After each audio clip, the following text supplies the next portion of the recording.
we work with even the children of the inmates, for instance, right? Give them training and so forth. We even have education programs. So we go to the National Library, we perform musicals. Foreign was no problem, but to educate people that actually musicals in the form of song and dance and dialogue can actually impact the ground quite a lot. So when people love musical theatre more, they will be maybe dedicating part of their life, right, to getting involved in such a program. If you take a poll on the ground, actually if you ask people, what is a musical, they will say, K-pop. No, they think it's that, Only a small group of you really understand what a musical is. They'll say, maybe Mamma Mia, is it? That kind of thing. Close. Yeah, close, right? By the way, it's called a jukebox musical, okay? I learned that from Desmond. Yeah, jukebox, yeah? And we hope that people will appreciate. And I think Musical Theatre Limited is going to do programs such as this one, Streets of Singapore, where we literally go down to maybe Smith Street or Saigo Lane and talk about the guy who carves the coffin.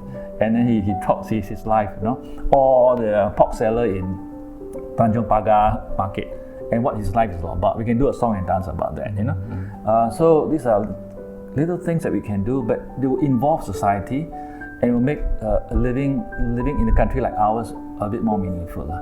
So these are part of it. There's also other programs. I think they are at a bigger scale. Yeah. And maybe there's something that you want to share. Sure. Yeah.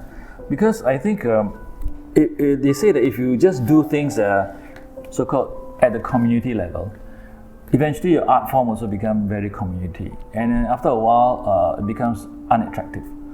And as an artistic group, you have to be attractive. Without, like say, opening a door for people to walk in, they can never see what's inside. So your door better be pretty, And so all the time we make sure we have a high standard of artistry, writing, script writing, songwriting, performance, sound production, and all that. And therefore, with that comes programs like this. Emily is different. Telling people straight in the face may not get the effect. But once you show it from the left and the right, you say, I see. I come to my own conclusion that I must visit my grandmother a lot more. And I also understand that even MTL having even support from the president. Yes. Right. And in fact, there was another musical. Maybe you can share. I think you mentioned about My Love Is Blind. My Love Is Blind is not written by the myself and Sis Stella or the members of MTL, but we worked. We know a person called Mr. Tan Guan Heng, and he went blind not at birth, but maybe in the middle 20s. But he was able to then, he was a journalist, I think, and then he wrote nice books. And one of the books was called My Love Is Blind. And we thought it was good. In fact, it was an accidental thing when I think Stella met some lady and said, oh, you want to do My Love Is Blind and turn it into a musical? Why not? I'll give you money to do it. So that donation just came out of the air, And with that, we used that money to groom very young songwriters and scriptwriters. And it came out of this musical called My Love Is Blind. And then with that, not only that, we even got real blind artists, Miss Y.E., right, and Mr. Robert Tan. They came and they auditioned, and we groomed them, and eventually they performed. Imagine trying to walk on a stage with not seeing what's going on, and they did it, And so we felt very good about it because that was not a money spinner, and maybe even not very attractive for audiences to see pretty people or glam. But I think it's something that has to be done, and it was done. And with that, we can rest at night saying we have done something good for society.